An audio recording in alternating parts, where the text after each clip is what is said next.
ಇದರಲ್ಲಿ ಮಾವು ಬೆಳೆಗಾರರಿಗೆ ಇವತ್ತು ಏನಾಗಿದೆ, ವ್ಯಾಪಾರಸ್ಥರಿಗೂ ಮತ್ತು ರೈತರಿಗೆ ಮತ್ತು ಮಂಡಿ ಮಾಲೀಕರಿಗೆ ಮೂರು ಆತ್ಮಹತ್ಯೆ ಮಾಡಿಕೊಳ್ಳುವಂಥ ಪರಿಸ್ಥಿತಿ ನಿರ್ಮಾಣ ಆಗಿದೆ. ಕೆಲವು ವ್ಯಾಪಾರಸ್ಥರು ಮುಂಗಡವಾಗಿ ಹಣ ಮಂಡಿ ಮಾಲೀಕರ ಹತ್ರ ಖರೀದಿ ಮಾಡುವ ಕಾಯಿ ಮಂಡಿಗೆ ಹಾಕ್ತೀವಿ ಅಂದ್ಬಿಟ್ಟು ಅವ್ರ ಹತ್ರ ಕೋಟ್ಯಾಂತರ ರೂಪಾಯಿ ಸಾಲ ಮಾಡಿದ್ದಾರೆ. ಕೆಲವು ರೈತರಿಗೆ ಕೊಟ್ಟಿರುವಂಥ ದುಡ್ಡು ಕಾಯಿ ಕಟಾವು ಮಾಡಿದ್ರೆ ಅರ್ಧಂಬರ್ಧದಲ್ಲಿ ದುಡ್ಡು ಕೈ ಬಿಟ್ಟು ಕಾಯಿ ಕಟಾವು ಮಾಡಿದಿರೋ ಪರಿಸ್ಥಿತಿ ನಿರ್ಮಾಣ ಇದೆ. ಇವತ್ತು ಏನು ಸತತ 1.5 ತಿಂಗಳಿಂದ ಈ ಬಾರಿ ಜಿಲ್ಲೆಯಲ್ಲಿ ಮಾವು ಬೆಳೆಗಾರರ ಸಂಕಷ್ಟ ಕೇಳೋರು ಯಾರೂ ಇಲ್ಲ. ಒಂದು ಕಡೆ ಸರ್ಕಾರ ಬೆಂಬಲ ಬೆಲೆ 4 ರೂಪಾಯಿ ಘೋಷಣೆ ಮಾಡಿದೆ, ಅದು ಎಲ್ಲಿ ಇನ್ನೂ ಕಾರ್ಯರೂಪಕ್ಕೆ ಬಂದಿಲ್ಲ. ಈಗಾಗಲೇ ಸಾವಿರಾರು ಏನು ವ್ಯಾಪಾರ ರೈತರು ಆತ್ಮಹತ್ಯೆ ಮಾಡಿಕೊಳ್ಳುವಂಥ ಪರಿಸ್ಥಿತಿ ನಿರ್ಮಾಣ ಆಗಿದೆ. ಇದೇ ನಮ್ಮ ಗ್ರಾಮದಲ್ಲಿ ಒಬ್ಬ ರೈತ ಅನ್ವರ್ ಅಂದ್ಬಿಟ್ಟು ಶ್ರೀನಿವಾಸಪುರ ಮಂಡಿ ಮಾಲೀಕ 35 ಲಕ್ಷ ರೂಪಾಯಿ ಏನು ರೈತರ ಹತ್ರ ಖರೀದಿ ಮಾಡಿರುವಂಥ ಕೊನೆ ಪಕ್ಷ ರೈತರಿಗೂ ದುಡ್ಡು ಕೊಟ್ಟು ಆ ಮಂಡಿ ಮಾರ್ಕೆಟಲ್ಲಿ ಕಾಯಿ ತೀರ ಕಡಿಮೆ ಕುಸಿತದಿಂದ ತೋಟದಲ್ಲಿ ಕುಸಿದು ಬಿದ್ದು ಸಾವಪ್ಪಿರೋ ಘಟನೆ ಇದೆ. ಇಂಥ ಪರಿಸ್ಥಿತಿ ಸುಮಾರು ರೈತರು ವ್ಯಾಪಾರಸ್ಥರ ನಡುವೆ ಮಂಡಿ ಮಾಲೀಕರ ಸಾಲ ಮಾಡಿ ಇವತ್ತು ಮಂಡಿ ಮಾಲೀಕರ ತಂದಿರೋ ಕಾಯಿ ಕನಿಷ್ಠ ಪಕ್ಷ ಅವ್ರ ಸಾಲ ಅದು ತೀರಲಿ ಅಂದ್ಬಿಟ್ಟು ಮಂಡಿ ವ್ಯಾಪಾರಸ್ಥರು ಒಂದು ಕಡೆ ಗೋಲಾಡ್ತಾ ಇದ್ದಾರೆ, ಒಂದು ಕಡೆ ರೈತರು ಅರ್ಧಂಬರ್ಧ ದುಡ್ಡು ಕೊಟ್ಟು ಹೋಗಿರೋರಂಥ ಕೈ ಬಿಟ್ಟಿದ್ದಾರೆ. ಇವತ್ತು ರೈತರು ಮಾರ್ಕೆಟ್ ಕಾಯಿ ಕಟಾವು ಮಾಡಿಕೊಂಡು ಹೋದ ಕೇವಲ 3 ರೂಪಾಯಿ 4 ರೂಪಾಯಿ ಕೆಜಿ ಹಾಕ್ಕೊತಾ ಇದ್ದಾರೆ. ಸರ್, ಒಂದು ಟ್ರ್ಯಾಕ್ಟರ್ ಲೋಡಿಗೆ 5 ಟನ್ ಕಾಯಿ ಕಟಾವು ಮಾಡ್ಬೋದು. 6,000ರಿಂದ 7,000 ರೂಪಾಯಿ ಖರ್ಚು ಬರ್ತದೆ. ಕಮಿಷನ್ 1,000 ರೂಪಾಯಿ 8,000 ರೂಪಾಯಿ ಖರ್ಚು ಬರ್ತದೆ. ಕೇವಲ 1.5 ರೂಪಾಯಿ ಇವತ್ತು ರೈತರಿಗೆ ಮಾವಿಗೆ ಕೆಜಿ ಕಾಯಿ ಬೆಲೆ ಕೊಡ್ತಾ ಇದೆ. ಇದು ಸರ್ಕಾರ ಏನು ಕೋಲಾರ ಜಿಲ್ಲೆಯಲ್ಲಿ ರಾಜ್ಯ ಅತಿ ಹೆಚ್ಚು ಮಾವು ಬೆಳೆಯುವಂಥ ಇವತ್ತು ಏನು ಸಭೆ ಮಾಡಿ ಧರಣಿ ಮಾಡಿ ಶಾಸಕರು ಕೂಡ ಸಹ ವಿಧಾನಸೌಧ ಮುಂದೆ ಧರಣಿ ಮಾಡಿದ್ರು.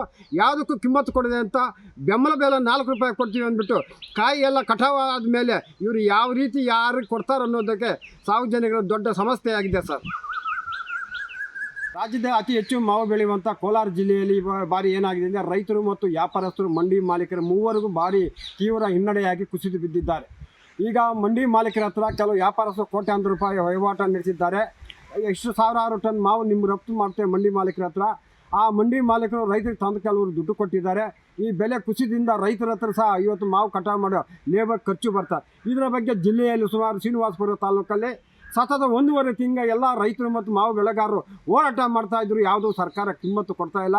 ಬರೀ ನಾಮಕಾವಸ್ಥೆಗೆ ಏನು ಮಾಧ್ಯಮದಲ್ಲಿ ಪತ್ರಿಕೆಯಲ್ಲಿ ಹೇಳ್ತಾ ಇದ್ದಾರೆ. ಶ್ರೀನಿವಾಸಪುರ ಮತ್ತು ಮುಳಬಾಗಿಲು ಶಾಸಕ ವಿಧಾನಸೌಧ ಮುಂದುಗಡೆ ಮಾವು ಬೆಳೆಗಾರರಿಗೆ ಬೆಂಬಲ ಕೊಡಬೇಕೆಂದು ಘೋಷಣೆ ಮಾಡಿ ಧರಣಿ ಮಾಡೋ ಆದರೆ ಈ ಸರ್ಕಾರ ಇದ್ರೂ ಕಾಳಜಿ ಇಲ್ಲ. ಬೆಂಬಲ ಬೆಲೆ ಕೊಡ್ತೀವಿ ಅಂದ್ಬಿಟ್ಟು 4 ರೂಪಾಯಿ ಘೋಷಣೆ ಮಾಡಿದ್ದಾರೆ.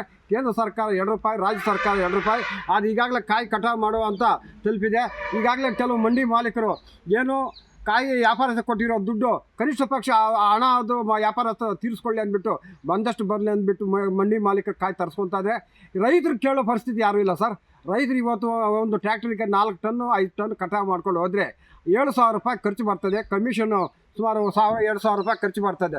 1.5 ರೂಪಾಯಿ ಕೆಜಿ ಮಾವು ಸಿಗ್ತಾ ಇದೆ ಇವತ್ತು ರೈತನ ಪರಿಸ್ಥಿತಿ. ಅವನು ಉಳುಮೆ ಮಾಡಿರೋ ದುಡ್ಡು ಖರ್ಚು ಔಷಧಿ ಪರಿಸ್ಥಿತಿ ಏನು ಬೇಡ, ಕೀಳೋದೇ ಬೇಡ ಅನ್ನೋ ಬಿಟ್ಟು ಮರಗಳಲ್ಲೇ ಕಾಯಿ ಇವತ್ತು ಕೊಳಿತು ಕೆಳಗಡೆ ಬಿಡ್ತಾ ಇದೆ.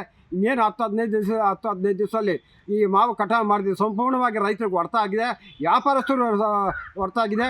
ಮೊನ್ನೆ ಏನು ಶ್ರೀನಿವಾಸಪುರ ಮಂಡಿ ಮಾಲೀಕರು ಕೋಟ್ಯಾಂತರ ರೂಪಾಯಿ ಸಾಲ ಕೊಟ್ಟು ಆ ಮಂಡಿ ಅನ್ವರ್ ಅನ್ನೋ ಬಿಟ್ಟು ಇದೇ ನಮ್ಮ ಗ್ರಾಮದಲ್ಲಿ ನಮ್ಮ ತೋಟ ಪಕ್ಕದಲ್ಲಿ 35 ಲಕ್ಷ ರೂಪಾಯಿ ಖರೀದಿ ಮಾಡಿದ್ದು ಏನು ತೀವ್ರವಾಗಿ ಕಾಯಿ ಕಟಾವು ಮಾಡುವಂಥದ್ದಲ್ಲಿ ಅವತ್ತು ಮಾರ್ಕೆಟ್ ಕುಸಿತ ಆಗಿರುವಂಥ ಸ್ಥಳದಲ್ಲಿ ಕುಸಿದು ಬಿದ್ದು ಸಾವಪ್ಪಿರೋ ಘಟನೆ.